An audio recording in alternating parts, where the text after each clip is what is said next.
Unmuted. And we're here. Hello. Hello. Welcome. Welcome. To the stream. I don't see anything yet. Well, that's Are we that delayed? We're live right now. Hi, everyone. We're live. I'm Dave. I got Rachel behind the camera. Say hi, Rachel. Hello. And I have my brother Danny right next to me. Hey. So today we're doing this surprise live stream. I'm not incredibly surprised personally because I knew my brother would be coming to town, so we wanted to do something. And this is what the something is. So we're going to have some conversations, take some questions if you guys have them. We're looking forward to chatting with the community. I know a lot of new people have subscribed to our channel. We've had some people since day one that have been on our channel. And I haven't really done a live stream yet that we've told anyone we're going to do in advance. So because we don't have a video this week, we'll have one next week. This is our video contribution, and it's a chat with me and my brother. In a little bit, I'm going to have Rachel help out by reading some comments to us, and she'll go back and forth with us on that. So, hey, welcome. This is my brother, Danny. Say hi to everyone, Danny. Hello. It's your first live stream, yeah? It is, yeah. Okay. So he kept asking me, like, what are we going to talk about? I'm like, don't worry about it. And here we are. So we're going to chat a little bit about comic books, some different issues, and hopefully answer some questions and have some engaging conversation in this surprise live stream. In this big surprise. This surprise live stream. A lot of people have been asking me over the last month if I wanted to post something in one of our episodes about the CGC scam that's been uncovered. I've mentioned it a little bit. I think we're going to have more of an in-depth conversation. And just to start off, I think a lot of great information has already been out there from some people. As a matter of fact, I was telling Danny before we started, I bet you hundreds of hours of content have been created. And it's really not what we do on our channel because I don't think it's a big enough issue to really kind of bring it up. I think it's an issue that 300 people are upset about. You know, pardon me for one second. Hey, Jenny. Can you... Oh, she don't know. Yeah. One of the things that no one has discussed, and I just want to bring up, no one's talked about the original books being sold back to market. So half of what this scam is buying a book and then replacing the book. But the book that was bought, that was replaced, is still there. So there's still some, there's some books out there that are what they are represented as, and they still have value. It's not. I think people are thinking this is $1 million, whatever the number is. No, there's actually still books inside those cases. So Danny and I have talked over the last couple of weeks about how we think CGC is going to repay people, which they say they are, and I believe them, through insurance claims and probably some litigation that will go out there. But I just wanted to mention that I still think there's parts of this that haven't really been talked about, and I don't even know if it's necessary to... First thing I want to say is that everybody calls it like either the CGC scandal or CGC scam. I think that's a misrepresentation because CGC really had nothing to do with it, right? And it makes... They had something to do with it. They put books in cases with a number that the book wasn't. Or it represented the book being whole and full. They had no part of what fraud was perpetrated on people. Right, they were not purposely fraudulent. However, their system, there was a flaw in their system that was discovered. That if you sent a book in to be recapsulated, to be reholdered, or to put a new label, that they weren't taking the book out of the interior. If you've ever cracked a slab, there's a sealed interior. They were just taking that interior and putting it in the next slab, relying on what the label said that the book was. When I always thought that they took the entire book out because I've seen them downgrade books in the past. Yeah, I always thought they regraded the book. I did too. And I guess that's one of the things that I think CGC has learned now, that if there's a way to get robbed, you will, and it really looks bad on them for not doing that whole process. I don't know enough about it, but I think like the very oldest slabs, you know, the ones that came out with the old label where you could literally take your fingers and you could just Pop 'em crack out. them apart. Okay, so the label in those, because I've done it many times, right? Yeah. I've probably cracked 300 slabs out of my own personal collection because I didn't want to keep the books in those holders. Yeah. And so I would crack them out and I would take the label and I would keep the label in the back of the book. Right. Because if I ever want to sell the book, I'm going to show people it was previously graded, right? Right. So like on those books, like the label came out easily from the inner well. Yep. In later versions of their slab, that's not the case, right? The label was kind of stuck inside there. In the like a one membrane. Right. Yeah. So it's like I think it depends on Stuck inside the upper well, you mean? I don't believe they just took the inner well and just replaced it into a new holder. I think they did. I think they reholdered the book in its entirety, but they didn't bother to regrade the book and look at it and see, does it still, if it's a 9.8, does this still represent as a 9.8? Right. I think that's part of the problem. It's funny. So when the list came out, did you go look and see if you had any of the books? I knew I didn't. How did you know? Did you look through the list and see which I books did. were? The only one that I was questioning was I have a Spider-Man 252 9.8 white pages newsstand. There were some on there. I'm pretty picky about the books I buy anyway, so part of the scam was you were getting weak examples of that book. In other words, they're saying it's a 9.8, and if you examine it, and this is an interesting point, if you examine it, you know it's not a 9.8. It has a blunted corner, 2 spine ticks, whatever. Because it was a 9.4 that was. It was a 9.4 that Right. was being represented as a 9.8. And how many times have you passed up books because the label didn't match the quality of the book, or the quality of the book, it was off center, the cover was a little yellowed or not a good strike, whatever it is, how picky you are, which is a fascinating thing about this, that people that spend the kind of money on books that these books were, you would think they'd be very picky and say, I'm going to have to pass on this copy because it says it's a 9.6, for instance, on a Hulk 181, but it's got a really bad blunted bottom left corner or 2 spine ticks, Yeah, whatever. I don't get how somebody could replace a 9.8 with a 9.4, and then the person buying this new supposed 9.8 didn't look at it and say, wow, this does not look like a 9.8. There would be some ideal ways to do that, I think, if you were a scammer, like putting it on Comic Link where they don't show you the back cover. If you were really focused, or they don't give you a super high res copy on Comic Link, right? So like Right. the same with eBay, and that's where I understood all of these books sold was on eBay. On eBay? And so on eBay, you can't really blow up the scan.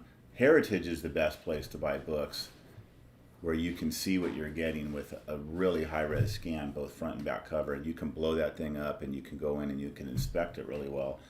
eBay, not so. I noticed 4 or 5 months ago, people started to want to return slabs that didn't represent well to the grade, which I hadn't seen in the past few years. That was interesting, and then this happened afterwards. Like, how many times would someone buy a book, you think, if it was a Hulk 181 that was missing the Marvel value stamp? And hi, if you're new, we're probably talking about stuff that you have no idea what we're talking about.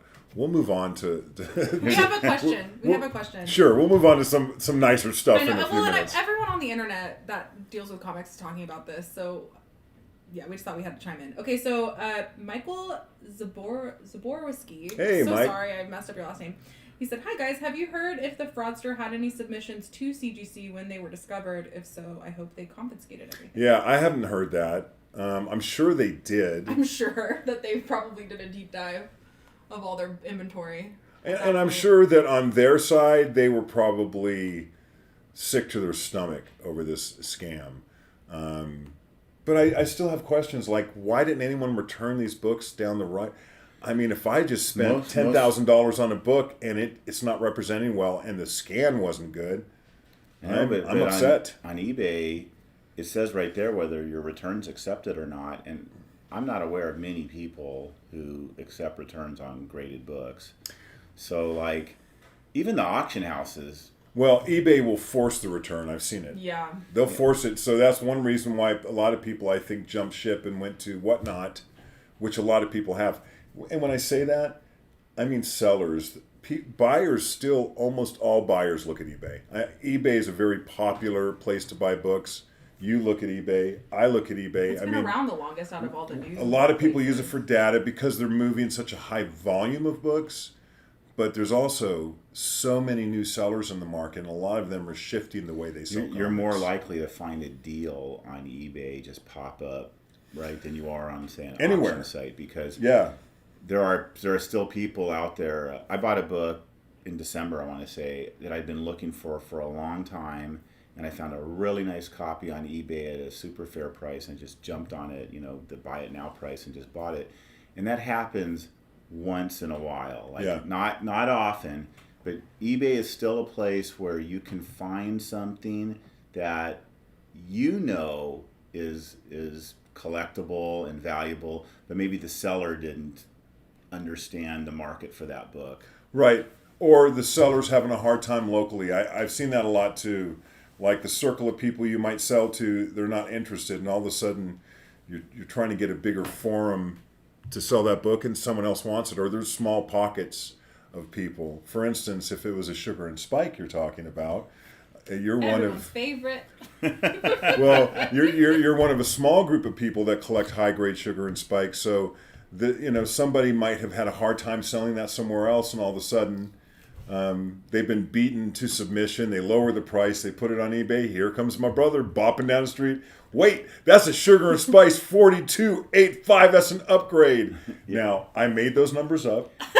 He said, My brother, I'll tell you right now, he could tell me every issue of Sugar and Spike he has and what grade it is, probably where he's bought it at. Yeah, 40, that wouldn't be an upgrade for me. So I have a question that I'm going to ask you guys in just a second, but Sean Leonard said, I got graded books and just looked for a minute and put it away and just trusted CGC, which I think is what a lot of people do. Yeah. When they buy something from CGC because they have been so trusted for so long. Well, yeah, and my question would be, what era? Because we're not talking about books after the year 2000. And then if I get a book from 72, for instance, and it comes back and that paper was very thick, and it comes back with obvious defects.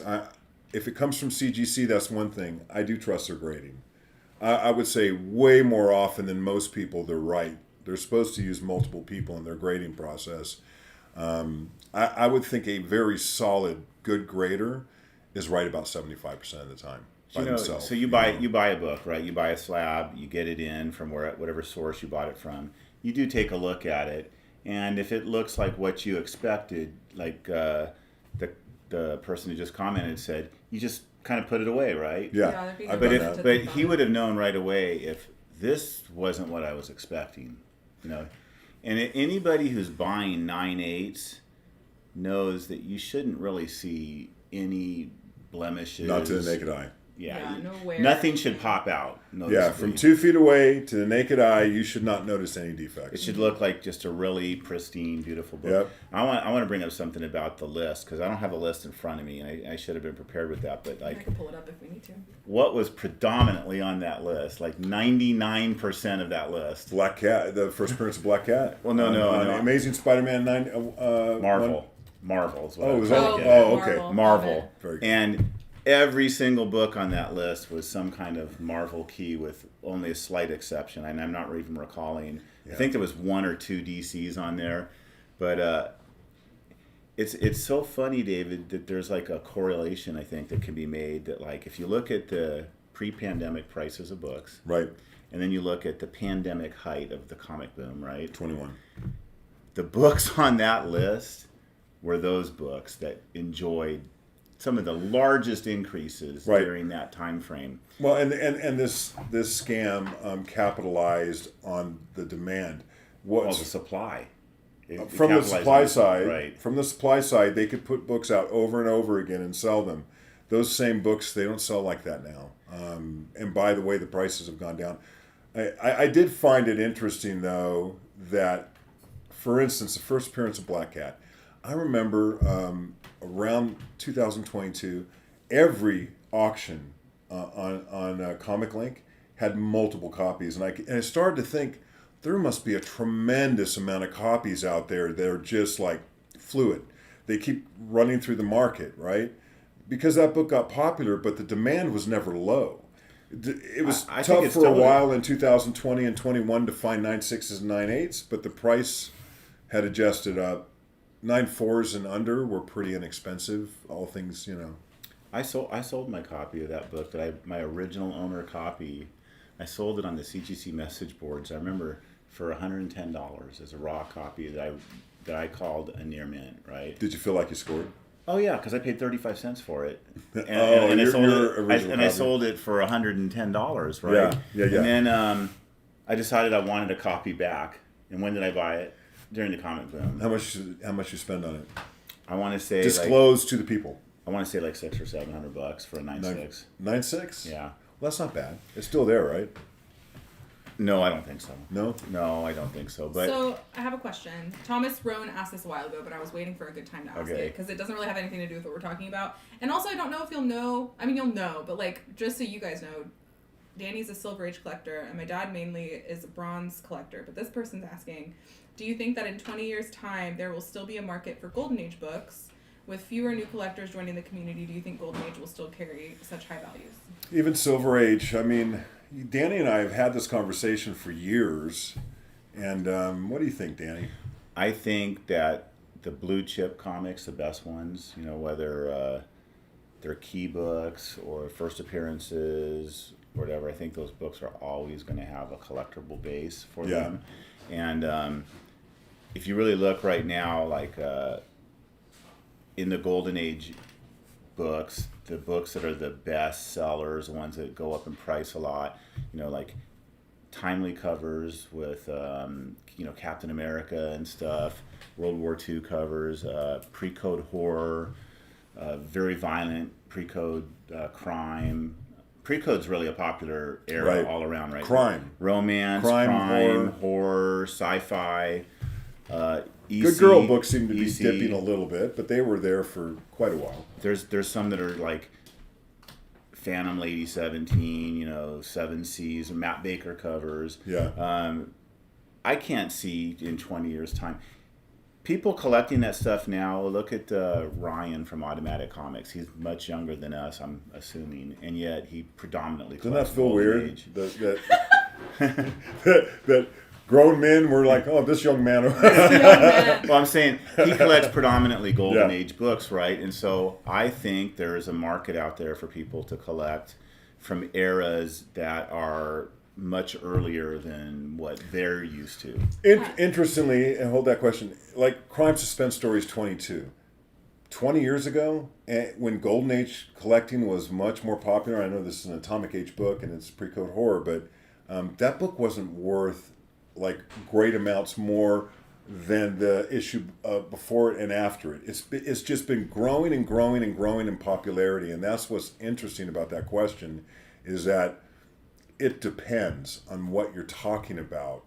Some books in the last 10 or 15 years have exploded in popularity, and there's young people like Ryan that are buying them, which means that he's going to be able to be like part of that replacement for the old geezers like us that are either selling out or... There's a lot of people popping in the comments right now. So Sean said, I think Golden Age horror books will always be great. I agree.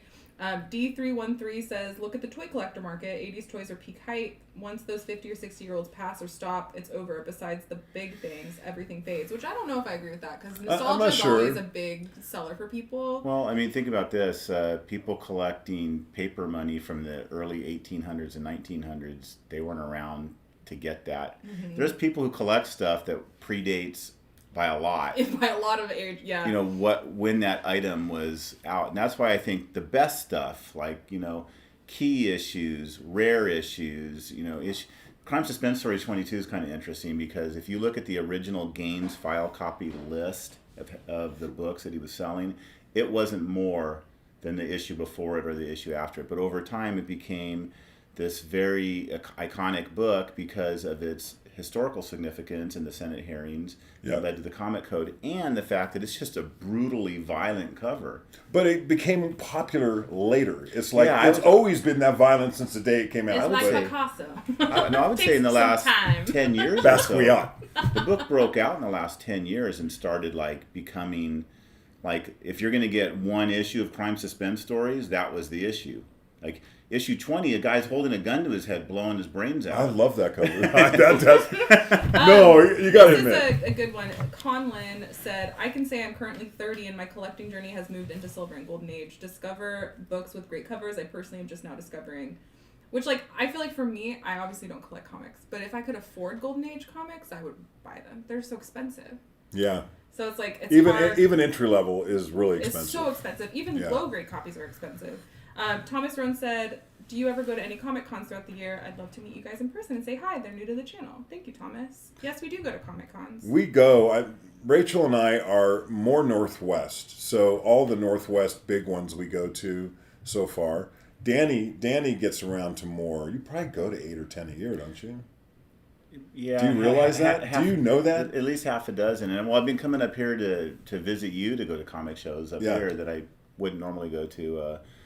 I don't know if you can see us both at San Diego Comic Con plus Rachel. And Rachel. Yeah. We'll all be at Comic Con again for the second year. Not at a booth, just going. Rachel's just going to go drink it in. Her first visit. So excited. This will be my 34th or 35th San Diego Comic Con. So I've been going. Rub it in. I've missed 2 since 1986. I've been to all of them, but 2 since then. I would like, Danny, for you to tell a little story about Comic Con real quick. And then we'll get back to questions. My brother has a great story about how he talked my dad, my late father, into giving him a ride to Comic Con. Could you? No, and it wasn't Comic Con. So what it was, we were living in the San Fernando Valley. Which was it? Yeah. We were living in the San Fernando Valley in the late 70s. Talk to the camera. And hello. Hello, world. We were living in San Fernando Valley, late 70s, and we're from Las Vegas, but we have family in LA, and so. There was a comic show at the Anaheim Convention Center, and I wasn't yet I was 15, so I didn't have a driver's license, and I only had about $40 or $60 if I recall, and I talked my dad into driving me all the way from San Fernando Valley to the Anaheim Convention Center to drop me off for this comic show. Was that an hour and a half? Yeah, like a good hour and a half ride, and so I got in there, and funny enough, Chuck Rosansky was there selling books from the Mile High collection. Now, I only know that later, right? I didn't know that at the time. Right. And I went in there. You were 15. I mean, how much does a 15-year-old know? I didn't know that. So I went in there, and my $60 went in about a half hour. My dad literally had just pulled in the driveway. I called him up and said, could you come get me? Because I ran out of money. Do you remember what you bought? Yeah, I bought a Jimmy Wakely #3 in Near Mint Plus with Frazetta art in the interior for $20 from Chuck Rosansky. I do not have it today. That was a Mile High. It was a Mile High book.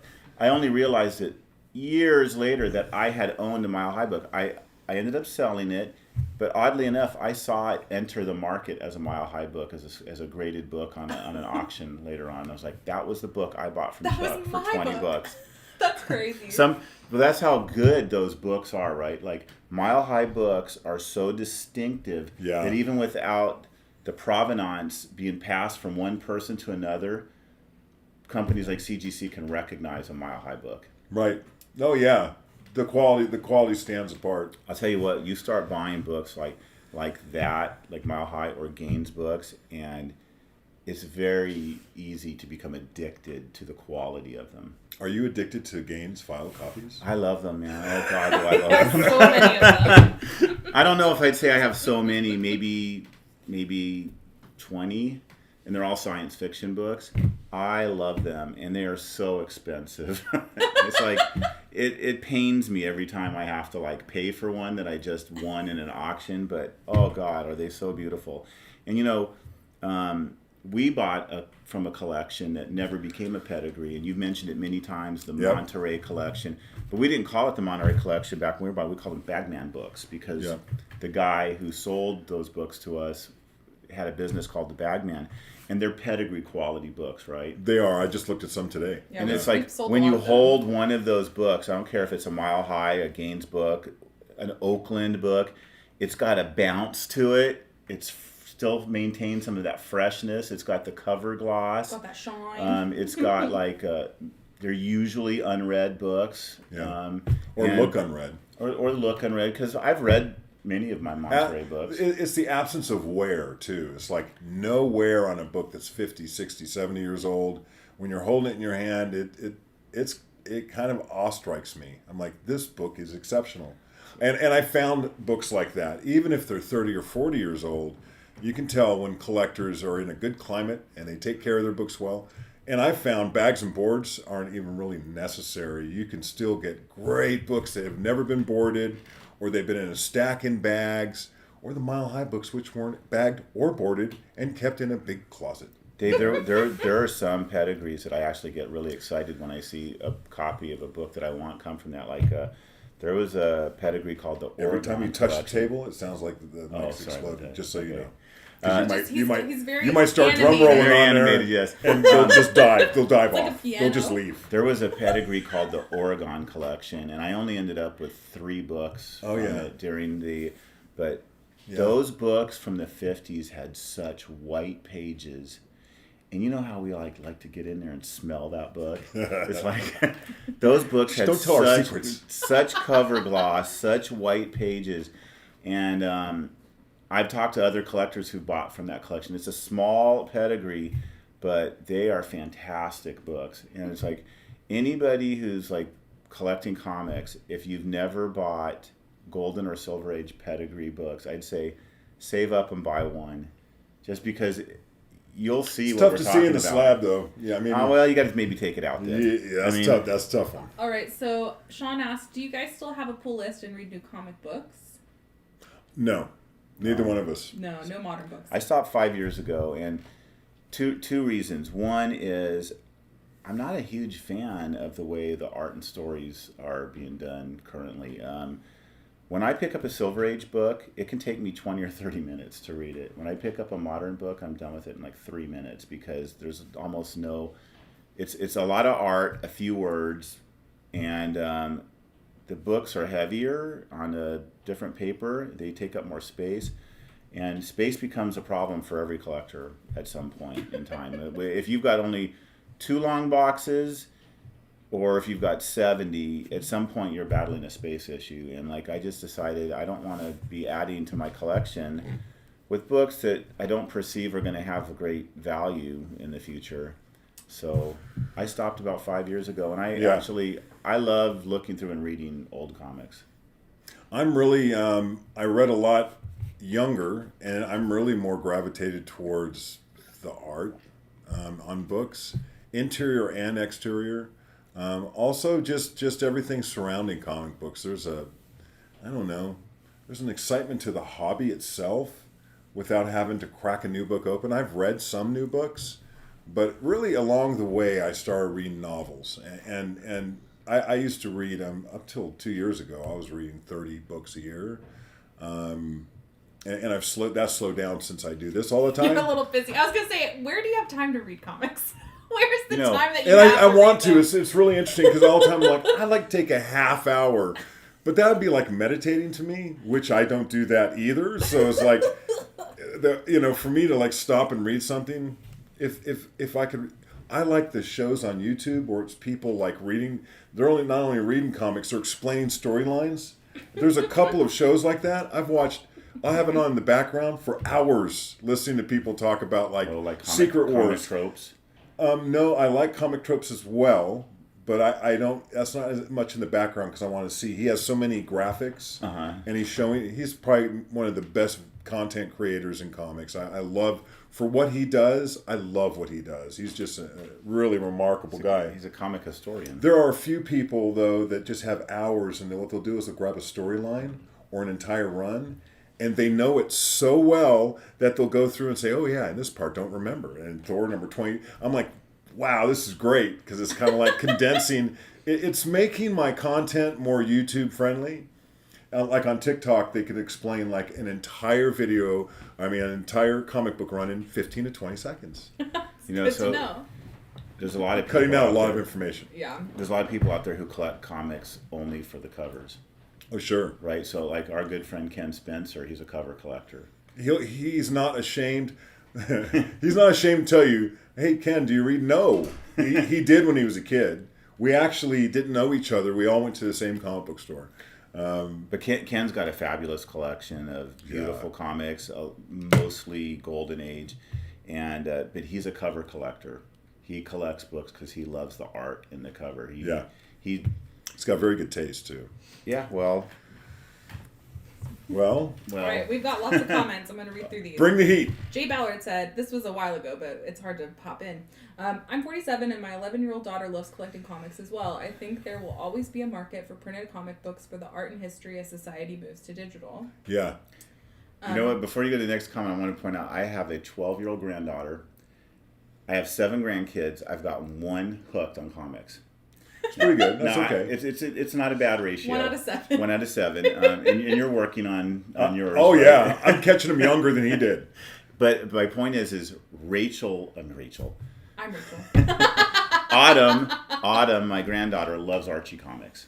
And I've given her multiple long boxes of Archie comics. Books that I bought for my daughter to read when they were a kid. I'm sure and Jenny then just loves sat lugging around. those around. You know what? She left them, I bet. She loves the fact that her daughter loves reading the comics that she read. So it's like, all these books are from before Autumn was born, and yet she loves reading them. Yeah.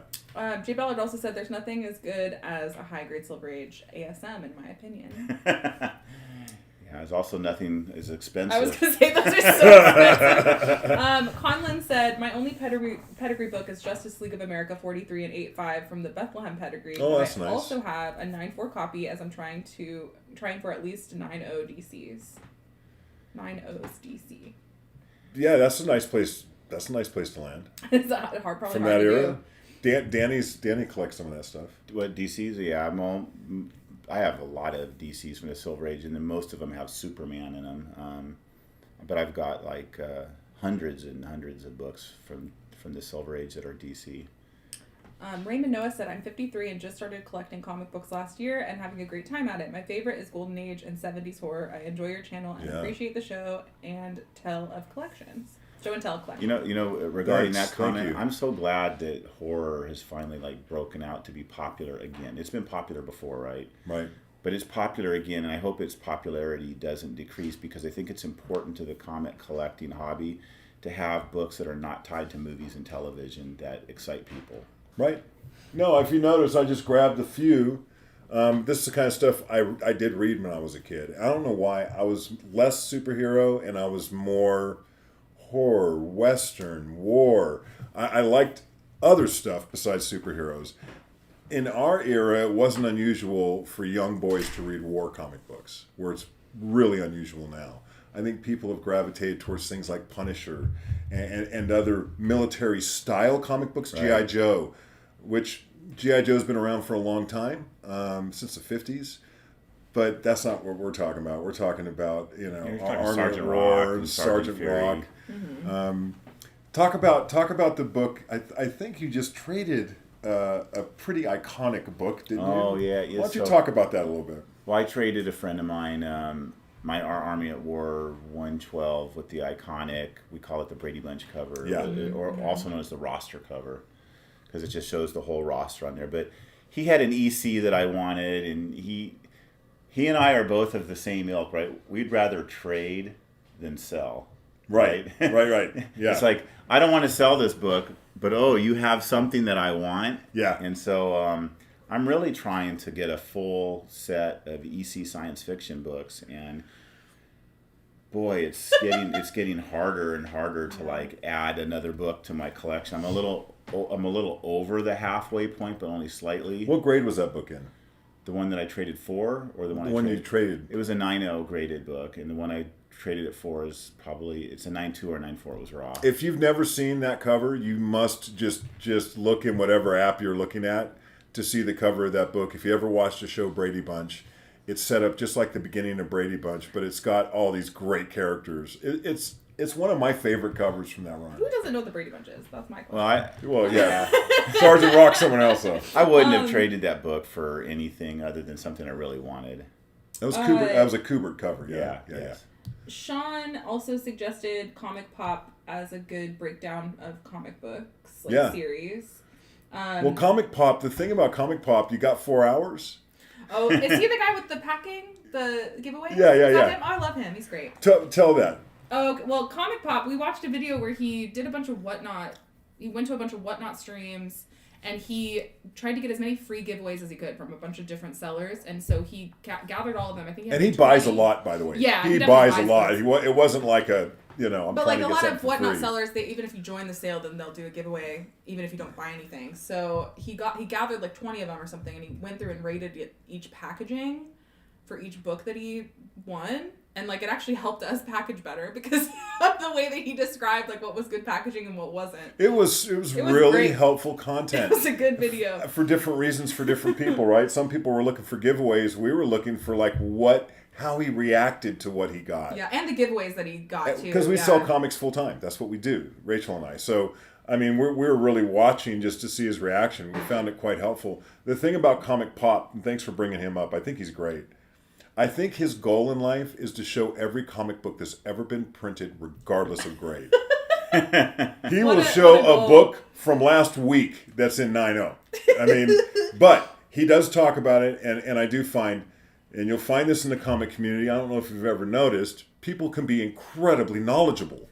This guy knows every artist.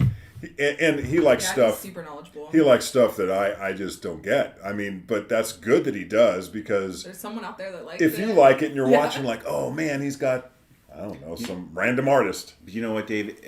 Anybody who's collected a long time, right? So I've gone over 50 years as being a comic collector. He's older than I am. And my friend Ken, he's been collecting a long time, and other collectors that are our friends, right? You know, Andy and Mick and all those guys. We all have a lot of knowledge about the hobby, and it's not the exact same knowledge, right? We all have our areas. Mm-hmm. Right. When I'm talking to Ken and we're talking about certain eras of books, I'll ask him questions because I know he knows the answer. And there's things he'll call me up and he'll ask me, because he knows that I know about that stuff. And it's so like some of the guys you're talking about on YouTube, it is interesting to listen to them because if you've been collecting a long time and you're passionate about collecting, then you know stuff that's interesting to talk about. It's interesting. Do you have a circle of trusted people that you talk to about comics? I think there are people that might not. It's like... That's why they watch the YouTube channels. Right. They get that information. Exactly. And it's difficult when you're having a one-way conversation, the screen to you. Like, that's why we're doing something like this, so you can ask some questions. And a lot of people do have like a community of people they talk to. Me and my brother talk about comic books, and we have for years. And it's really good to have that. I mean, we bounce things. We disagree about things. We bounce things off each other. We learn from each other. But it's a growing and a nurturing thing where we'll have had a conversation 4 years ago, and we'll start to recall, like, hey, remember when we thought this? I'll give you an example. This is a great example. One of the things that we were talking about in 2020 and 21 was, what is going on here? and we both had some pretty distinct differences. Danny was adamant the whole time, this is not sustainable. And I was like, this is a correction to the market. We were both right. The market corrected, and unfortunately I was hoping that there would be more stickiness to what happened. And there wasn't. And I don't think either one of us expected that group of books, to bomb and just go down to even pre-pandemic numbers. But Dave, it's the same group of books that were involved in the scandal with the reholdering. So it's like the books people. We're renaming it to the reholdering scandal instead of the CGC scam of the century. BlackRock kills comics. I don't like the term CGC. No, you're 100% right. I'm gonna be honest with you. I don't have a beef with CGC. There's collectors out there. Boy, I'm a member of the EC Fan Addict collectors group on Facebook. Okay. You've never met a group of people who are more anti-CGC than that group of people. There's a lot of people that they do show not raw. like slab books. But you know, that's right. Here's the reason they are. EC Comics are all about content. I'm sure they've got great covers, right? We talked about one-time spent stories.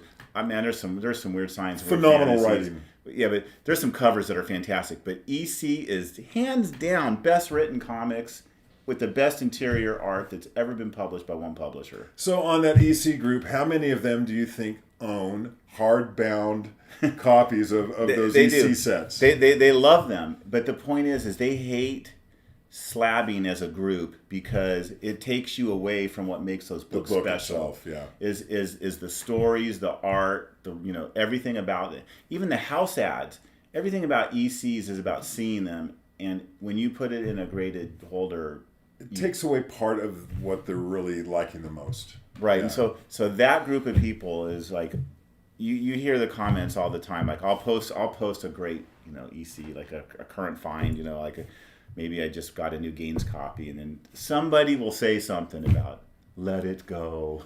Let it free. Free the book. Free it. And it's like, you just paid a lot of money for that high grade book, right? And there's a risk at keeping its value if you take it out of the holder. Right, it's getting a lot of activity that you may not want to have. Come on, yeah. You got a weird science number whatever in 9.6. You're going to take that out of the... Now, Ken does. He takes them out of the holder. He cracks them immediately.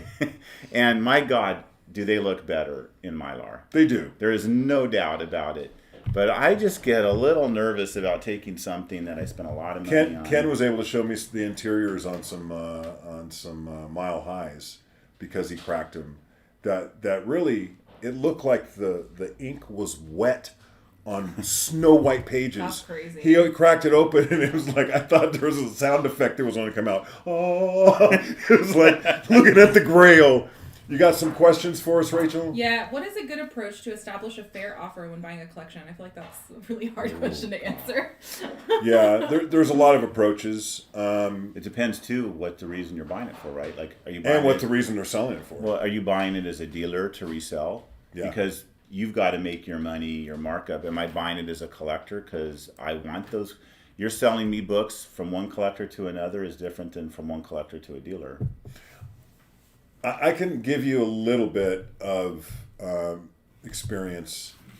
I like to be as transparent with people as I possibly can. I like to represent fairly what they have. And even if I was not to buy it, I always like to be able to kind of chew the fat with that person on maybe other options. Because I personally find that the more I connect with people, that's really what I got into this for. To connect with my family and work directly with my family and do something I love and I'm passionate about. But also in business, and it's been my track record for decades. It's really about honesty and integrity and having values and morals about how to run a business, that we're building relationships. And I would just say that trying to lowball somebody to get something for nothing is not what I do for a living. But being fair about it and then letting them know like what I think about it, honestly, because sometimes it's tough. Somebody might be showing me something they think is worth $5,000. And not only do I think it's worth $500 in this fictitious scenario, I would also recommend other very reputable people for them to possibly, bring the books to see what they would offer.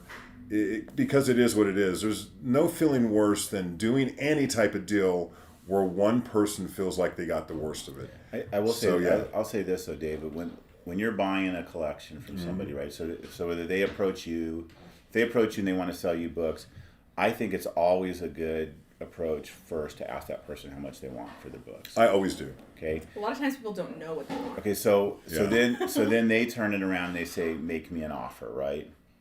I really think you need to get that person the person who's selling to give their price. And what Danny's saying is so true, and here's what's really interesting. I've never met anyone that didn't have a price in their head. I've met a lot of people that don't want to tell you what it is. Now it's different than like, let's say you got a book, right? Let's say I want one of these books from you here. Not for sale. And I say, God, I'd really like that Weird Science 16. Yours is nicer. And you could say, That's not important here. You would say to me, well, how much do you offer me for it? Okay, so it's like, I don't see a problem with that. I'm approaching you wanting to buy something from you. You can say, well, it's not really for sale, but what are you thinking? That's okay, but like, I think it's important if you want to get, because there's a lot of hard feelings that go on in negotiations. There can be. Because like people start getting upset. Yeah. They're like, you're trying to lowball me, or you're trying to, rip me off, or you're trying to whatever. So like, I think it's really important to just get the person who wants to sell to say what their price is first. And if it's you approaching somebody, not a dealer, because all dealers should have their books marked. The price should be readily available, right? If this is at a convention and I say, how much is that book? You should how much do you want to give me? You should be, it should be like, there's the price. But if there's a negotiation between two people where they're not dealers, then the person who wants to buy that book say, you know what, I'll give you X for that book, okay? Yeah. And it's like, you get the prices out there. The other person says, that's too little, I wouldn't part with it for that much. But get the seller to say what you want. And if the seller won't say what they want, then maybe they don't really want to sell. It's good to know if you're too far apart or not as soon as possible, because there's a lot of work that goes into doing what I do. Danny got a taste of it today. There's so much expense, labor, time, thought, planning, strategy. I think a lot of people would be surprised. So what I've been doing is my brother, as he comes in, we've gone to one-day shows where he's helped me set up, and he's been going to one-day shows for decades, and he's had a box there, and I'm sure you've helped people. Have you ever helped someone load in? Besides me? I don't know about that. I'm special if I'm the only one. So, and then today we did a live sale where Danny participated the whole time. It took a nap immediately after. It's just a lot of work, and to prep for these things, and how much time Rachel puts into it, because Rachel does this full time for a living. So I think a lot of people are looking like, well, you're just going to buy these and get rich. That's not the way it works. It's not. Wow. I know that it has worked like that for some people. Like Chuck Rosansky did a pretty good job for what, $2,000 he bought that collection, or that collection. Yeah. I mean, there are people who have done that. That's really not my goal. But I'm really realistic with people when I tell them, like, I could not pay that much, because if I can't make the money, literally, I'm doing you a favor and losing money at some point. The problem with today's market is you can buy a group of books from someone, and if you don't sell them immediately, 3 months from now, they could be worth 20% less. And it's something that I don't want to talk about in a few minutes, but it really is like what group of books out there are risky compared to books that actually aren't. No one, on YouTube, no one really talks about that group that's not as risky, because there's not as many transactions. Buying bulk comics, so say somebody comes up to you or approaches you from watching you on a live stream or whatever, and they say to you in a text or an email, I've got 10 boxes of comics I'd like to sell you. They're mostly copper and bronze books. The problem is, there's some good keys in there, right? So there might be that, that first Black Cat or the Spider-Man 300 or whatever, but it's probably filled with run-filling books, right? Yep. And so you can't afford to overpay for those books because you need to store them for a long time. That's right. You're going to probably rebag and reboard them all. Clean and press. And it's like, you have to be able to make multiples, and you have to be able to sell it, because if you buy the wrong books, they're not sellable even at $1. Like you can fill a $1 box, bring it to a convention, and if it's not stuff that people care about, then they're not even going to sell it $1 a piece. Here's what's interesting. A dealer that's buying books that they're going to double their money on, unless you're talking about large and significant amounts of money that are pretty much like slam dunk, doubling your money is not enough. It just isn't, because I'm going to double my money. 20% of the books sell, 80 don't. So you never get back to the investment. Like, I spent $3,000 on a collection, and I've sold some for $2,200. Well, I'm not even yet. So now I'm stuck. These are going to be harder. I've got to clean and press them, blah, blah, blah, blah. Yeah, or they're going to be stacked. Rebag them, spend $300 on bags, you're in more. So I think that there's some illusions out there. A lot of people sell their collections because they're either done collecting, they need money, or someone's screaming at them to get rid of them. I mean, those are typically the reasons. There are people that have invested really well and they're ready to cash out, and I get it. Also, there's a rumor, a myth, an idea that, hey, I know what I'll do when I retire. This one, Danny, you wouldn't believe how many times I hear this. When I retire, what I'm going to do is I'm going to buy a little press, and I've got 10,000 books, and I'm going to sell them in my retirement. They have no idea how hard this is. So how many packages? We did 70 packages last week? 60. 60. How many labor hours did it take to pack them out? And you have to include like 2 people for probably, 8 hours is 16 hours. There's probably 20 hours of labor. There's 20 hours of labor. And then there was also labor in invoicing, then managing the invoices. If someone didn't pay, you have to go back. You guys don't know. And that's 70 packages. So you want to sell 10,000 onesies and then fees, and everything. It's so much work that I think that if you're going to sell books, I could see doing 1 at a time, 2 at a time. Danny will sell undercopies. He might take 20 here and put them on the board, or he doesn't sell comics. He buys comics. But I'm just telling you, the work is way harder than people think. And that's what happens. They start getting frustrated. They're like, oh, this sucks. This is not fun. It's like a full-time job. They want to bring you their 4 or 5 boxes of comics and want you to give them what they think is fair market value. But the reality is, if it's 80s and 90s books, you probably can't afford to give them a fraction of fair market value because you have to be able to make money. Right, 20% on books like that, raw. The problem is too that if they were really high grade, then it's probably a different conversation. Well, sure, but it's not a box full of New Mutants 98s, right? It's a box full of. I haven't seen that. Yeah. It's a box full of like 90s X titles that, let's face it, nobody wants, really, right? Yeah, going into the 90s, Danny was asking me, is like, I haven't seen anything about the best 90s books, which is a great question. I thought about a couple of series that do pretty well. Watchmen did pretty well. That's from the 80s. Oh, was that 88 Yeah. was the first? Yeah, right? it's 86, I want to say. So that didn't work. Well, the second series is in the 90s. Yeah, it did. Sandman, 80s. Sandman went deep into the 90s. But it started in the 80s. Mm-hmm. Yeah, so you got things like Ghost Rider, the new run, which is not necessarily hot. You had the McSpideys.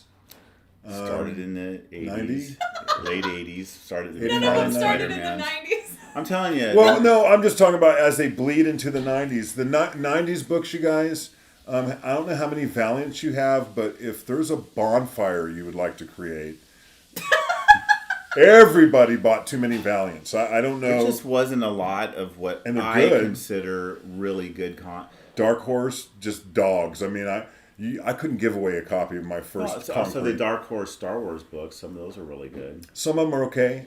And by the way, those glossy, like if you remember The Mask and Star Wars and those mini runs they did, super hard to keep in grade in a box for 30 years. I don't know why. They were really thick paper. But all right, I have so many questions. Bring the heat. There's like 1,000. What are your thoughts on newer selling apps like Whatnot, both from a seller and buyer perspective? Would you or have you sold on there? Whatnot. You guys don't really do Whatnot, do you? We signed up. We got approved. We did our little class. Yeah, I don't even know if they do we that got anymore. approved in the very beginning, and we decided to go to Instagram instead. I didn't like it, but I think a lot of people have. They charge fees, right? There are fees. Do they take a percentage of your sales? Yes, and then they help with shipping. They have like discounted shipping. It's not a bad way to sell comics. We've just never done it. It's slower than what we do. It's a lot slower than what we do, and I guess you could do buy it nows now. That used to not be a thing. But like Bryce Comics, I mean, he's blowing up on there. Comic Tom's got a whole day committed to him and his group of people that are selling books. So there are groups of people that seem to do quite well, and I think that's great. If you guys wanted to buy comics from us, you're going to have to do it on Instagram because it's just the app that we use. But I do think a lot of people are buying books there. What I find fascinating is there's a guy on Instagram, and I can't remember his name, unfortunately, who's putting together, like, these are trusted dealers. He's putting lists together. Mm-hmm. He's having people comment to the 10 dealers you trust in claim sales. There are so many people doing claim sales, you guys. Yeah, you have no idea. You can get in a universe buying from 20 people and maybe not even be on some of the more popular ones because you never heard of them. There's so many ways to sell comic books. Do you know what's kept me from buying? Like, I have not bought a book on Instagram unless I've like claimed. You bought some from us, except from you guys. But what keeps me from going out there is I have a narrow collecting interest. Yeah. I don't want to go out and sit for 2 hours hoping a book I'm interested is going to come up. I don't know what books you're going to sell on your sale, so I don't want to sit there for 2 hours. Like I've seen some sellers who are on Instagram every day.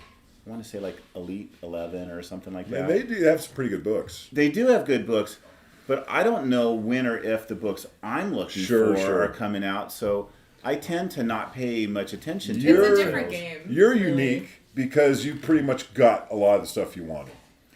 I mean, you have it. And it's like, if you needed a Brave and the Bold 73, chances are you're not going to see one on a claim sale. No, not that you need one. You have one. But I'm going to go out to like an auction house, and look at those. But that's the one frustrating part. Like, I'm not filling a bunch of runs. So, like, if you're filling runs and you're just liking, like, good deals, because people can get great deals, right? People got good deals today on your live sale, right? They did. We were selling books for $5 a piece, and there were many books there that were better than $5 books. We sold over almost 300 books. Yeah, it was a lot. 2 hours. I mean, so it's interesting, too. Here's some of the complaints I have.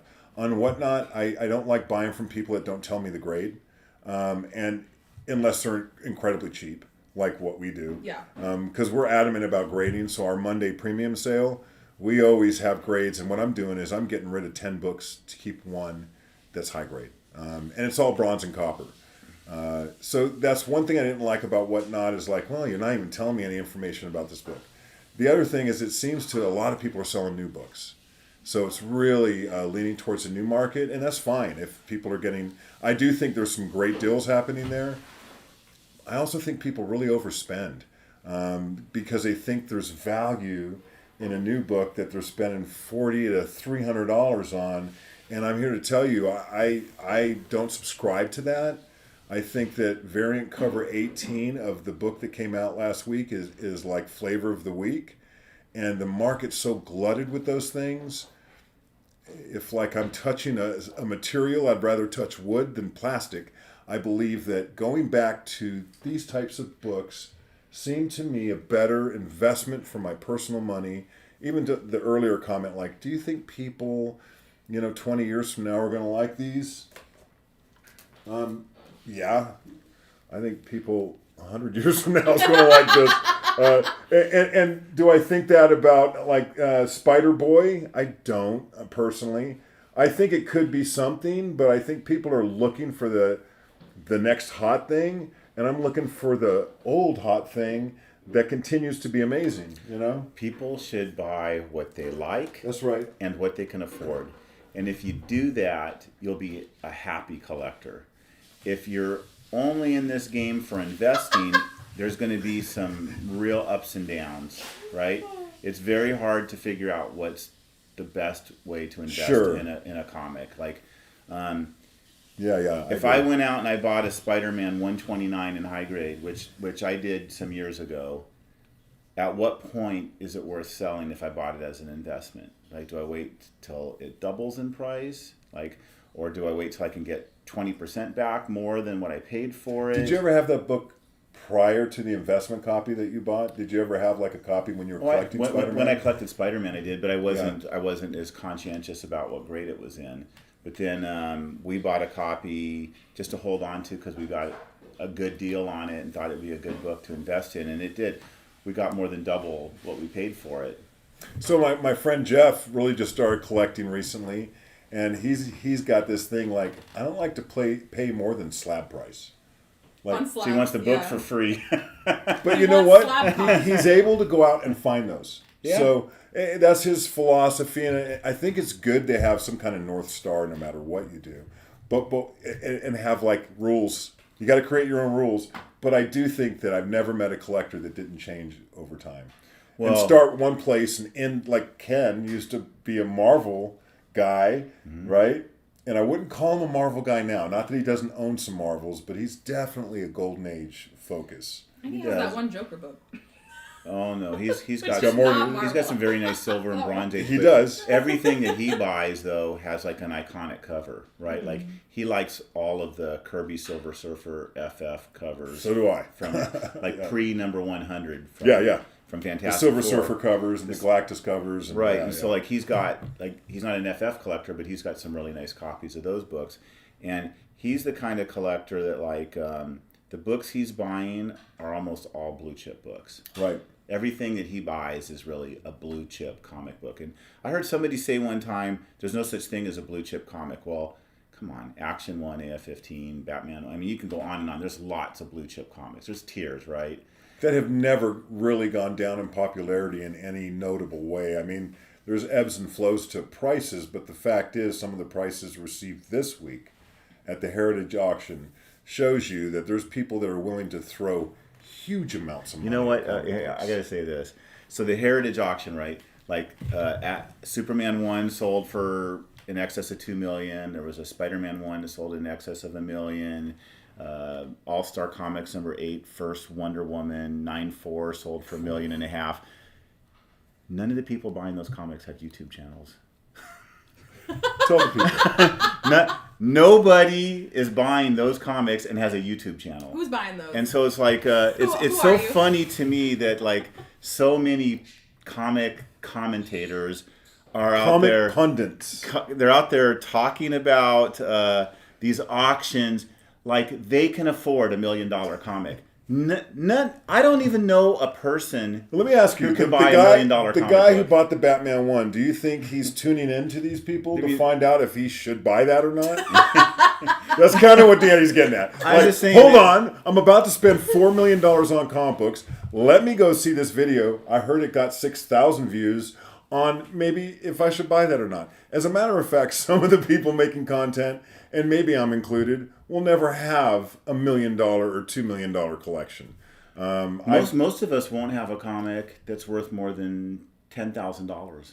And for everyone that happens to be like hanging out with us right now, sometimes that's a pipe dream. Like, I'll never have $1,000 comic book. I'll never have a $500 comic book.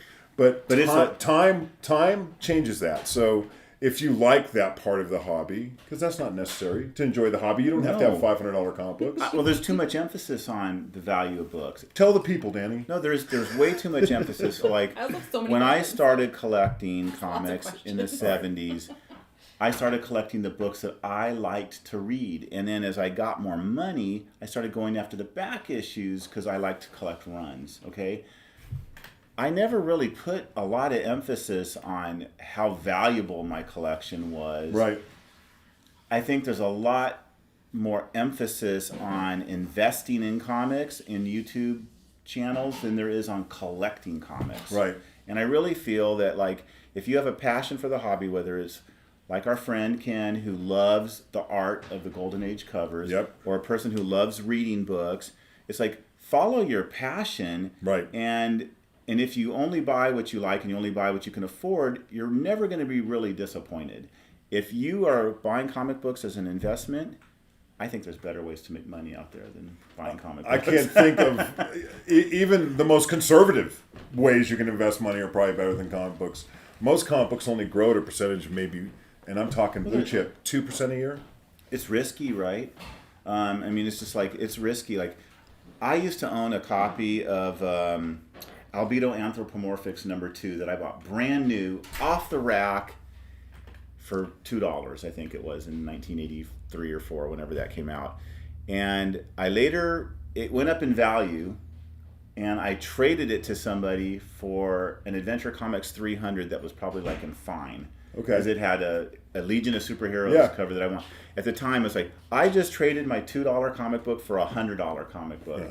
And now, Albedo Anthropomorphics number 2 in 9.8 sells for like $10,000. That's right.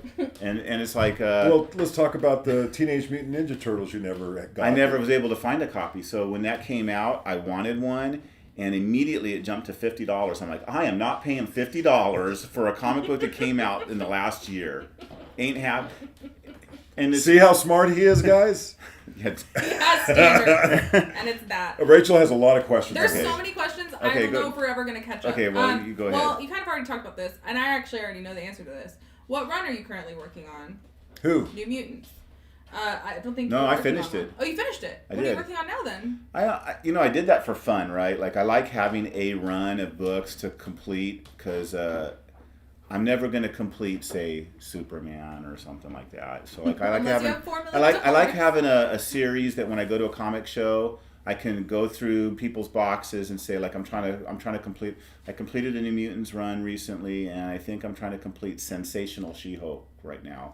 And I'm actually finding some of the later issues to be a little troubling to find in high grade because I'll only buy like really nice copies, and I don't want to pay somebody $30. Right. I find that ridiculous. What do you call nice? Oh, like it's got to be like a near mint. Yeah. It doesn't have to be 9.8 quality near mint, but like I like raw collecting's a little different than slab. I'm buying books from the 90s when I talk about this stuff, so yeah. Now here we go. I'm still 90s books. I'm still going after Sugar and Spike. I need 9 more issues. Oh, someone had asked how you were doing on the Sugar and Spike. 9 issues. 9 issues. Do you have any, Matt? Let us know. Maybe we need to buy some. What other hobbies and interests do you have outside of comics? Man, I watch a lot of film. I listen to music every day, all the time. So much eclectic music. I really do have a lot of things I'm interested in personally, and even in like collectibles. I don't necessarily collect other things, but I'll show you something. Where are those books at? Oh, the ones. Oh, they're behind that. They're behind that. You know, while you're getting those, I started buying Lost in Space trading cards from 1966. Oh, the trading cards, yeah. I started buying those, and I started. I'm thinking about collecting the Star Wars trading cards from 1977, the Topps cards. Cool. I brought these for David. I had a box of these that I had picked up. I don't even remember where. I had them a long time, and these are kind of cool. This is a DC Digest, Dark Mansions of Forbidden Love. These are all in really high grade. And I know David likes the horror stuff, so I got him that. And this House of Mystery with cane cover. He just got something like this, that ghost one that he showed you a picture of. And then this one has called UFO Adventure. It's got a nice Kubert cover. And this last one is Jonah Hex Western Tales. So, like, I guess a point I want to make is, not everything you collect has to be like super hot stuff that everybody else is collecting. I think it's fun to collect stuff that not a lot of people are collecting. That's just challenging to. Sometimes it has nothing to do with value. I'll get as excited about something worth $5 as I would at something worth 5,000. It's just like I've been looking for that. That's incredibly hard to find. I do notice that outside of like all the content that I watch, and believe me, I watch a lot of content, more than a human being should. But besides that, it's like I do spend quite a bit of time looking at comic books. And for me now as a seller, I'm selling comic books more than collecting them. Like these, at some point I'll sell them. I may not be in a hurry to. Are you going to sell these digests I just gave you? Yeah, so. Immediately. No. See, that's the thing. I wouldn't sell that. Mm-hmm. Well, what was that one that you just got that's similar to that? With the ghost on the that was skeleton. a horror. That was a Warren, or that was a Marvel horror comic from '71. It was like that same size. And it's pretty valuable. The thing is, it's not the value that I like. I don't even care how much that's worth. I never asked my brother. You love Jonah Hex. I do. And look at that snaggle eye. I mean, snaggle eye. I mean, he's scary. And I like this stuff, and I just put it away. So I do collect a lot of stuff. A friend of mine I met recently in the last year collects firecracker labels from like 70 years ago all the way up to early 70s. Black Cat, all of these like a Peacock brand, and they're absolutely beautiful. He explained it to me, and then he started showing them to me. I'm like, oh, I could get obsessed with this too. You know, and I'm like, as a matter of fact, don't show me other things that have to do with art that I want to collect. Show it. The one nice thing about comics, though, is there is a big enough comic collecting community that if you get to a point where you don't want certain things anymore, there's somebody out there you can sell them to, right? And the comics that's right. The comics maintain some value. You know, you just sold a T-shirt or something, didn't you? What did you sell? I sold a Fleetwood Mac concert T-shirt from 1980 from their Tusk tour. I put it on eBay for $150, and then I forgot that I had it on eBay. Like a year later, somebody just did a buy it now on it, and I was like, now I got to go find it because I moved since then, and I didn't even know where it was, and I found it, and I mailed it to him. And you've got a stack of concert T-shirts from that area, don't you? Yeah, I do. And do they fit? No, they don't fit. Rude. What other questions you got, Rachel? Matt said, great content. What were your trepidations and now realizations of being on YouTube, and what caused you to make the jump? Yeah, so that wasn't... We started as a CGC unboxing. It's really, it's really interesting. We started with no YouTube at all. And yeah, we started with just becoming a business. About a year and a half, 2 years before I started doing this, I wanted to make content about comic books. I also want to make content about music, which actually is a hobby that's just as big for me as comic books. I spend every day listening to music. I'll listen to someone's whole discography. In a day, I'll listen to 9 albums from the same person, and then the next week do it again. So I'm kind of crazy about music.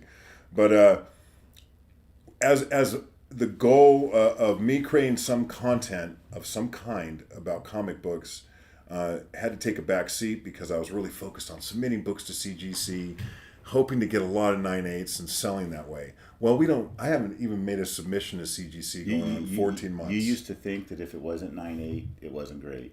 Yeah, and we talk about that all the time. Because my brother, and he's more patient than he even knows, he would listen to me say some things, I'm sure in the back of his mind, like, you're wrong. You're wrong. And it's like, because I'm like, oh, I want that in 9/8. My brother's like, a 9/8 of that does not exist. And if it did, you couldn't afford it, And not because I couldn't afford something expensive, just that, trying to give me context to this crazy goal. And I think it was a naive goal. And I'm much more educated now about sometimes on some books, a 7.5 is high grade. And you're lucky to ever see one. And not that I'm collecting a lot of books like that, but I have more of an idea of being realistic and also like what nice is. I used to think it had to say 9/8, like Danny said. I don't think that anymore. I don't even really want to buy 9/8s, to be honest, because the price for 9/8 seems to be out of sync with the rest of the grades, right? It's like its own universe. And like, if that 9/8 is more than, say, double the 9/6, it typically is. I would, and I would keep in mind too, I'm not talking about 80s and 90s books. I'm talking about Silver Age, sure, and Atomic Age books. Yep. And so, like, I would much rather have. To me, there's a sweet spot, right? Like, it depends on the title, but like 9.2s and 9.4s can present awesome, and especially if they have great page quality, like off-white to white or white pages, well-centered, nice colors. Why wouldn't I rather have a 9.2 and have all that extra funds left over to go out and buy some other books in my collection versus, say, buying a 9.8 and having it cost, say, 10 times what the 9.2 costs? Right. I agree.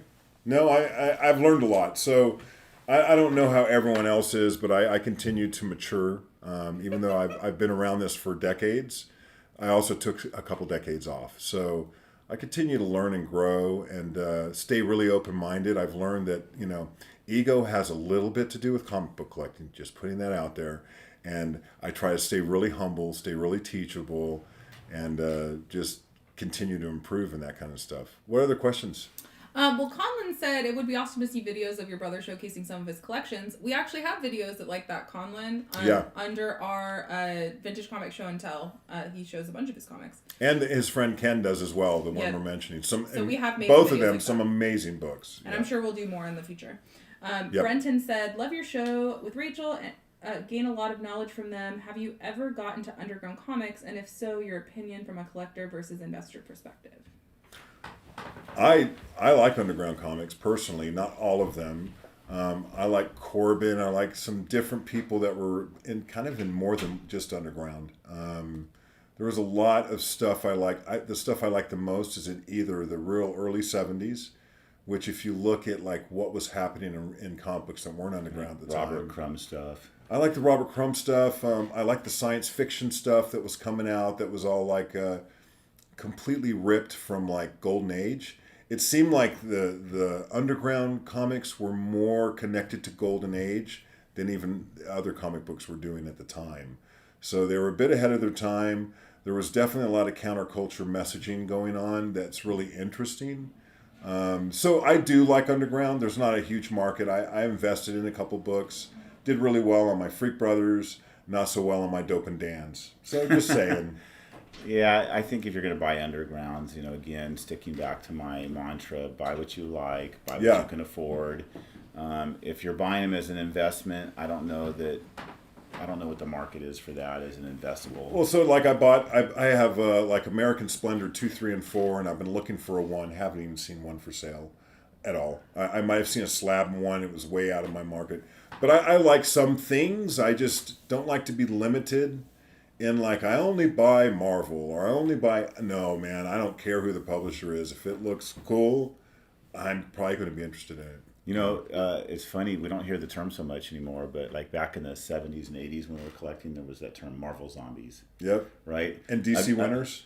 Well, I never heard that one. That's not real. But there were people, that's all they collected, right, was Marvels. And I think if when you open your mind up to what's out there besides no matter what it is, right, if all you collect is Harvey comics, there's a lot of great comics out there that are not Harvey comics. And there's some great Harveys, right? Like if all you collect is Marvel and DC, there's some really fun Harvey books out there. There are. And there's some Harvey pre-code horror out there. Harvey pre-code romance. Good. There's Richie Rich. There's the early issues of Little Dot, which are very valuable and hard to find. First issue of Casper.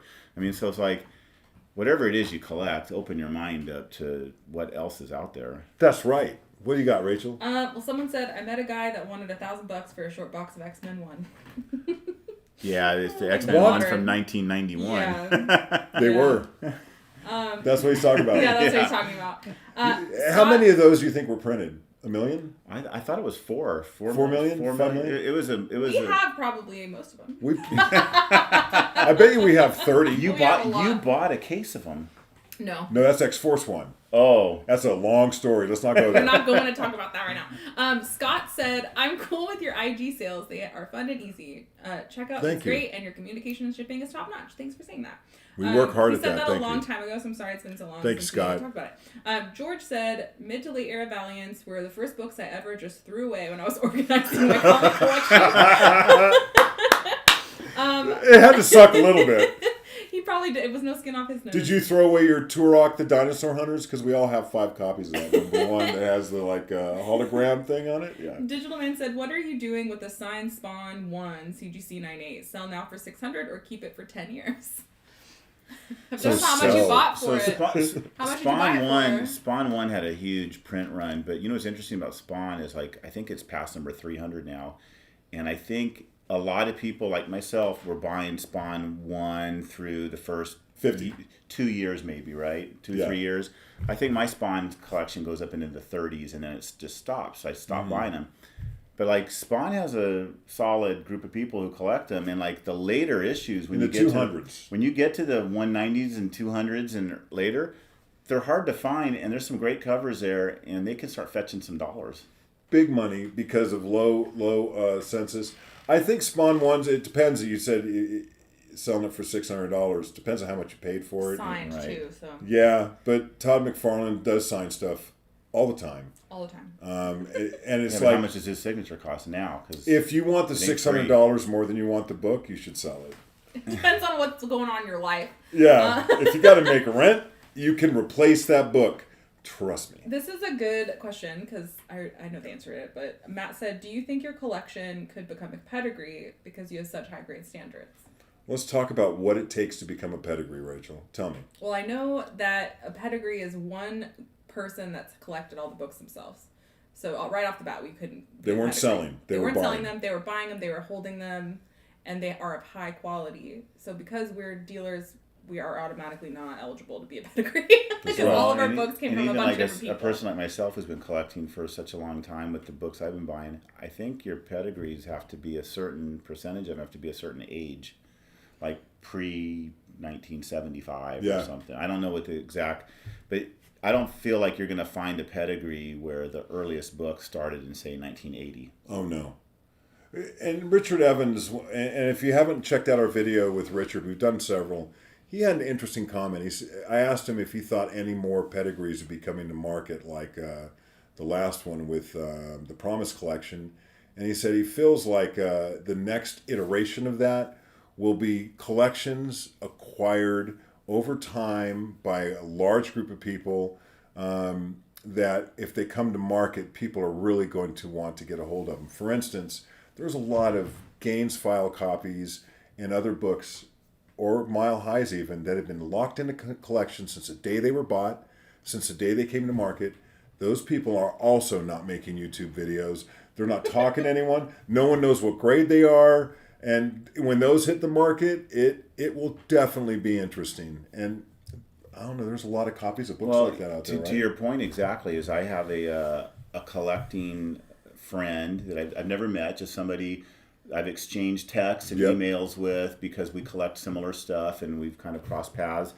And he recently sent me a text message that says, I've sent my whole collection out to be sold.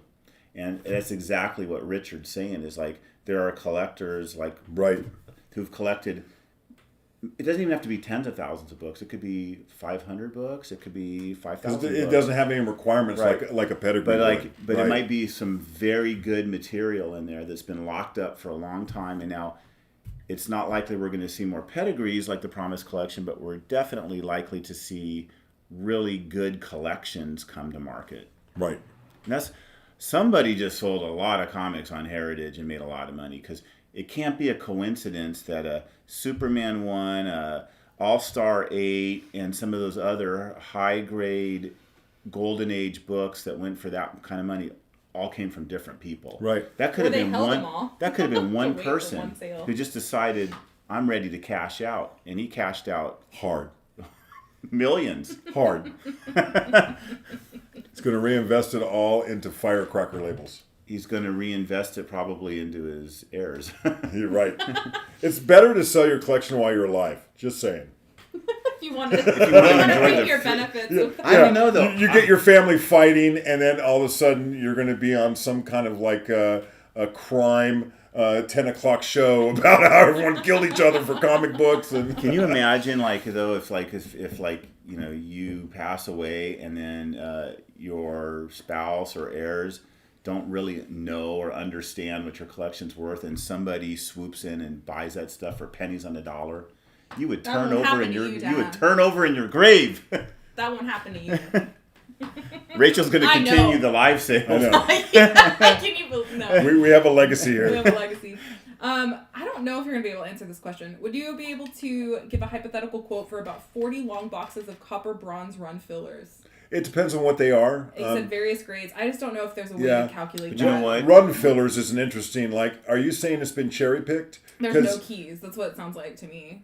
Yeah. I've heard people say like $20, $30 a long box. It's swap meet stuff. I mean, there are people, I talked to a guy on the East Coast, he found a guy that pays him $75 for a long box of filler. That sounds high. I mean, if it's not anything good. Well, I think sometimes he has a lot of older books. So I think that books like that are dollar box, 10 years to sell them. I don't want them. Yeah, unless there's keys, it's really not worth it. $250 to $300 books in a long box at $1 a piece. It'd be $250 to $300. So you're not going to sell them all. No, you're not going to sell them all. So a dealer, you know, when you bring a long box into a comic shop and they only offer you $30 for it because there are no keys and it's run filler stuff, even if it's in high grade, it's like they could be sitting on that material for years trying to move it.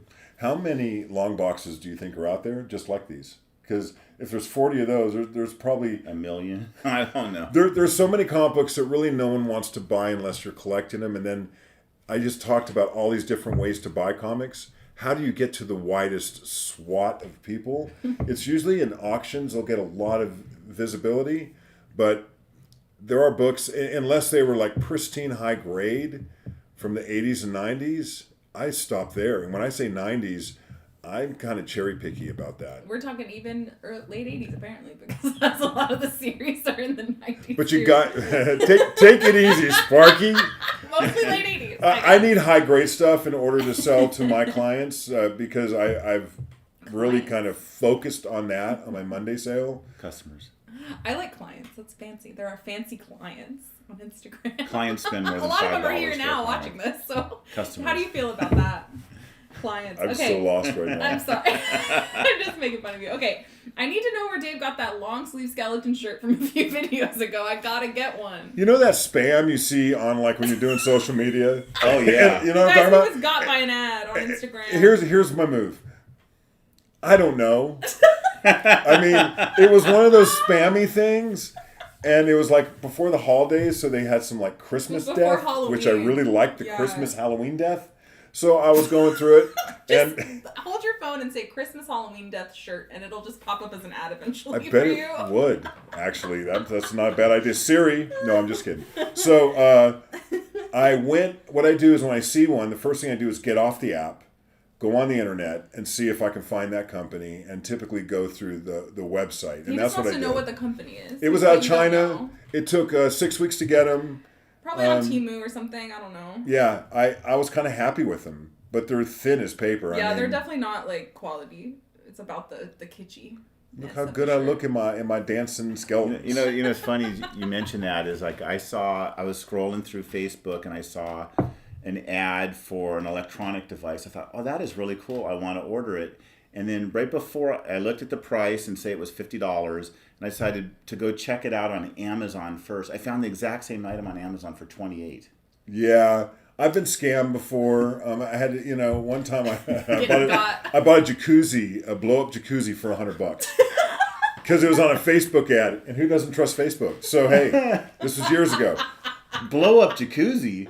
Yeah, it's like you get a bump or something and you blow it. That is so ghetto. But if you have one, not yours, only mine would have been like that. I just would have liked to see you like get in there if you got it. You know, put 3 thimbles of water with my big butt. I'm up to my chin. But anyway, what they did is they did the ultimate scam thing. They sent me a $2 watch, and when I looked up the watch. What they do is they generate postal information, so it looks like they sent you something, and oops, it was a mistake, and it's a scam. But I did get my money back for that, but it taught me a valuable lesson. And if no one's told you, you really can't trust Facebook and Instagram ads. You need to hop on the internet, do some research, and let's go on. Yes, I'm a fool. I'm a fool. Oh my gosh, what are your thoughts? And I really wanted that jacuzzi bad. I just wanted to blow it up, set it in my backyard. Sequential Geek says that those do work though. I'm assuming that means that they have one. They are nice. If you actually get it in the mail, if it gets shipped to you, then it works really well. It looked fun. I know. I wanted it so bad. It's way cheaper than buying a real one. I wanted it. Not blow up one. Yeah, you can come to my house if you want to. I know. Just build yours, and I'll come. It's hard to have a jacuzzi in Washington where it rains 80% of the year. Okay, what are your thoughts on Canadian price variance? We've kind of talked about this before. Here's something interesting. I find Mark Jeweler variants, and I find UK stuff much more often than I do Canadian price variants. They're just hard to find. I totally get that. I've processed tens and tens of thousands of books. I found one. I just found a double cover. I found 3 Mark Jewelers last week. I mean, that kind of stuff I found. Canadian price variants are harder, so I can understand why people are collecting them, because most comic books said, here's the American price and here's the Canadian price. For them just to say, forget America, here's just the Canadian price. When American comic books were 75 cents, it was 95 cents. So I really look for 95 cents. Back in the 70s and 80s. People hated them. Exactly. I hated them too. I think we've talked about this. I was buying Mark Jewelers books when I was in the Air Force, and I wanted to rip the Mark Jewelers ad out because... it kept making the book open up wrong. They were just funky, right? It was like they were different. And then now I've gone through my whole collection, scoured it for Mark Jewelers, and I have all 136 of them labeled, right? Because now we know that it represents 5% of the print run. Yep.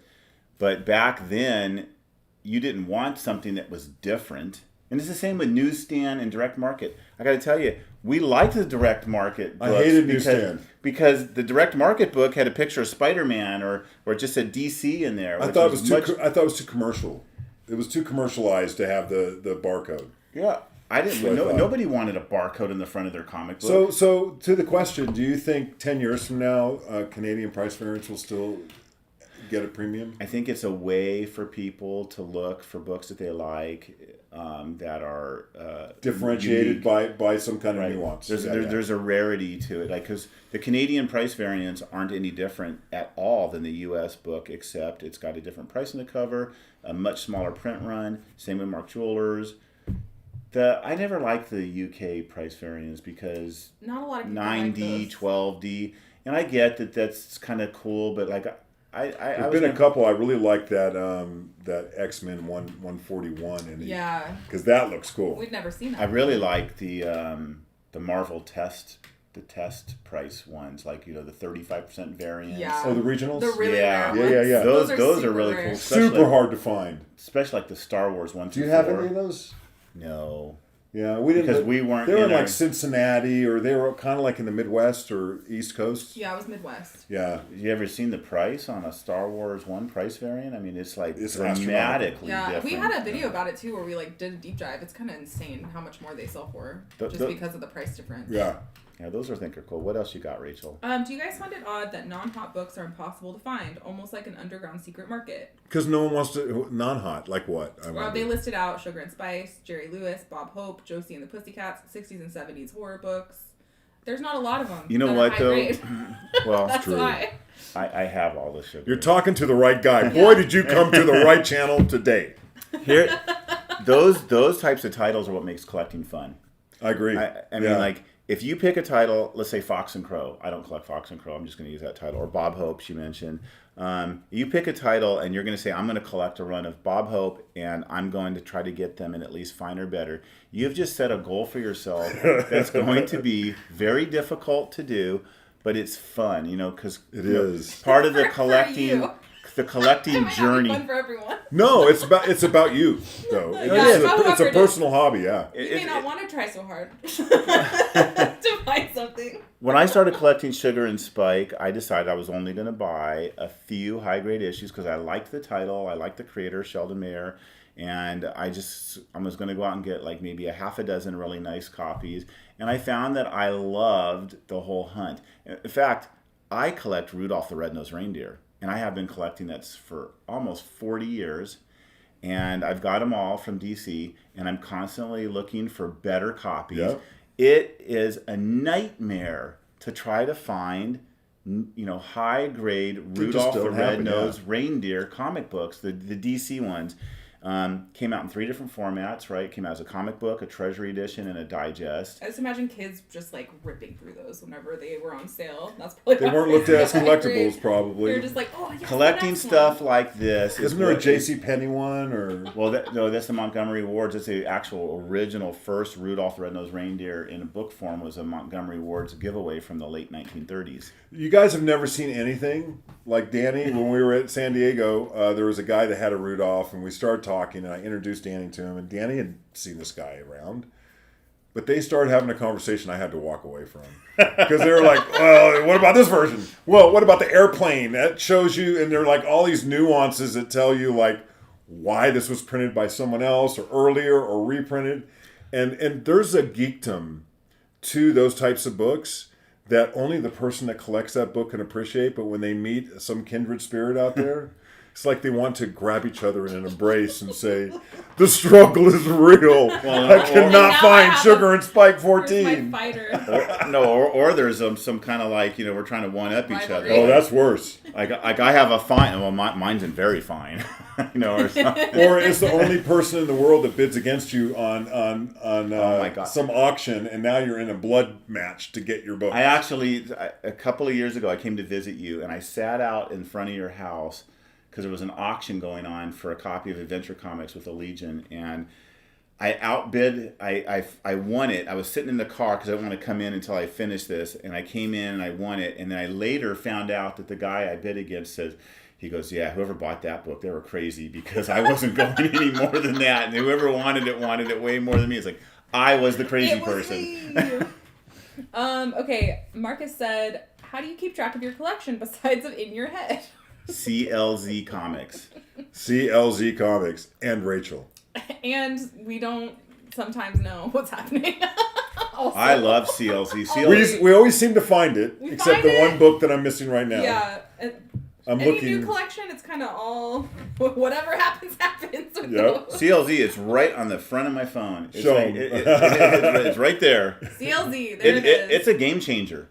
To be able to go to a comic show and just pull down the title you want, click on a button. It'll even has a little button there that says find missing issues, the issues that I'm looking for. And you set that on a long box. And it's a game changer versus having a piece of paper. I know friends who've got like notes in their phone, like in the Notes app, and they're still like, man, CLZ is a game changer. I love it. And if you've never seen it before, you should check it out. It is very organized. Lean into the tech, folks. Lean into it.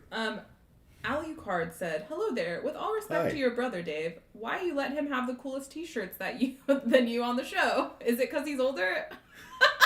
He always wears the cool shirt. He's cooler than I am. What do you want from me? me? Bill said, it seems like magazine-sized comics from the 70s have the best covers of all time. Creepy, eerie, Marvel Super Size, Special. If they were comic size, would they be your favorite? Oh, well, I don't like painted covers that much personally. And that's one of the things some of those they're talking about have like Frazetta covers. They do. Boris, and I mean, there's sick covers that I don't think I would have collected them. I did read heavy metal, and I read some of those. I didn't necessarily read the creepies. I was more into EC reprints and stuff like that. So I think it's a matter of taste. Somebody will show me some cover off Vampirilla or something. I'm like, that is insanely good. But how do you keep that? I mean, it's like, they're so big, and it's like, what to do with them, and I don't want to, it's like, that's a universe I just haven't cracked the door open on. You don't own a lot of magazines, right? No, I have a full run of DC Treasury books. Those I like, by the way, very much. I love those, and I really like those. I have a few magazines. What was the Marvel? It was Marvel, DC Treasury and Marvel. Marvel had their own Treasury books. What was it called? I don't recall what the title was, but like, you know, the very first issue was a Spider-Man one. Right. And I didn't care for the Marvel ones as much as the DC. I just liked the covers better on the DC and the reprint material. DC even had some that had new material in them. Star Wars there's a good Treasury issue of Star Wars, but I like the Treasury comics. And they're very difficult to find and grade because there were no Mylars and backing boards for them. And so finding somebody who has high-grade treasuries, while they're not ultra expensive, look at Muhammad Ali and Superman, that whole Neil Adams one. It's like, try to find one of those in high grade, or try to find a Superman versus Spider-Man first print in high grade. Or any of the horror, the ghosts and all of those. Those are cool, but magazines...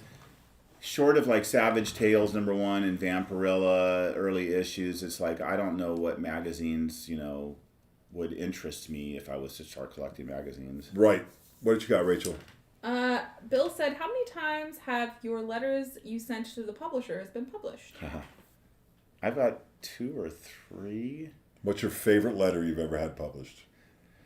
Which one did you like say yes when you read it? I laughed when there's an issue of Gru towards the end of the run. I forgot what issue number it is. I want to say it's like 112 or 13 or something like that. If you've got a whole set of Gru, you can probably find this. I wrote to them and I said, because a lot of their letters are like tongue-in-cheek, right? And I wrote and I said, since I collect complete runs of things, would you please cancel Gru so that my set would be complete and I would no longer have to buy this crap? and they published it. Please stop making this. And there was like somebody whose letter above me was like really glowing about Groot. And they were like, oh, thank you. And he goes, and then we get letters like this. And then they printed my letter. Conlon said, I bought the Fox and Crow 80 specifically because I'd never seen it before. Yeah. And I love Black Silver Age covers. Yeah, cool. William said, I ordered the large glow-in-the-dark Frankenstein plastic poster that they advertised in the comic books. Also sent away for a Josie and the Pussycats. I always wondered who ordered that stuff. And drove the poor mailman crazy. Dude, I ordered Sea Monkeys off the back of a comic book once. Sea Monkeys? I love Sea Monkeys. Only to find out it was like baby shrimp. It's literally. Well, I'm glad you ordered that Frankenstein. Do you still have it? That's the question now, William. Sean said, "Do you guys have a first black cat in mid-grade?" Raw. Oh, he's talking about the Spider-Man 194? Not for sale, no. He can find that. No, that scammer was too busy buying up the market so he could resell them. Sequential Geek says, I sent a letter when I was 14 to Marvel Comics regarding Fantastic Four 277, the Mephisto issue. That's fun. Brett, hey Brett, are you guys returning to San Diego Comic-Con? Yes, we are. All three of us are going to be there, and it's going to be fun. And that's, Bill said he had 2 letters published, one in a Spawn and one in a Preacher. His old address is still in it. It showed your address? That's dangerous. Did it show your address? No, he just said it said my name and in Las Vegas, I think. Something like that. Now we're all caught up on the questions. We have been streaming for 2 hours, so. Well, I think they've had enough of us. Yeah, Rachel wants to go home. I'm so tired. Nathan's waiting. He's finished his job. Thank you. We're just vibing. I hope you guys enjoyed sitting and chatting with us. Did you enjoy this, Danny? I do. I enjoy it. Is there anything that you want to tell the people before we take off? The next claim sale is Monday night on Instagram. It's my director of marketing. 5 p.m. And if you've never been to one of Dave's claim sales, I would say that they're a lot of fun, and you'll never know exactly what you might find there. Yeah, and Brett, we definitely will film some stuff at San Diego Comic-Con. I don't know what it's going to be like. My brother's been getting upset with me. He's like, you got to start filming when you come to these things. I'm like... I'm going to be there this time, so we'll do it. Even when Rachel has been there in the past, we get so busy. You need to get one of those little harnesses that Rachel can wear with the camera that goes out. That's what I need is a harness. God. Sounds so great for me. Drag you around by a wire. A GoPro helmet. No, well, we had boots before, so it was really hard to do anything. If we're just vibing, we can do it. We did. We actually started to film some of our claim sales. A lot of people may not have seen claim sales like we do, so we're going to do a video about that in the near future, just kind of showing what that's like. The next comic show I'm going to is on February 4th. Tell the people. February 4th, Southern Cal Comic Con in Orange County. Terry's Comics puts it on. What do you think about that show? I've told you before. What I always tell you. It's the best one-day show. Best one-day show in the country. But he's a West Coast guy. So you guys in the East Coast, I wouldn't know, right? You wouldn't know. If I haven't been, it's the best. He's ever been to. It's a great one-day show because all the comic dealers there. There's no costumes and stuff. It's a big room just full of vintage comic dealers, and it's a lot of fun. And every year it's like sold out. You can't, if you're a new vendor, they... Yeah. Terry always sells out as far as booth space and stuff. Yeah.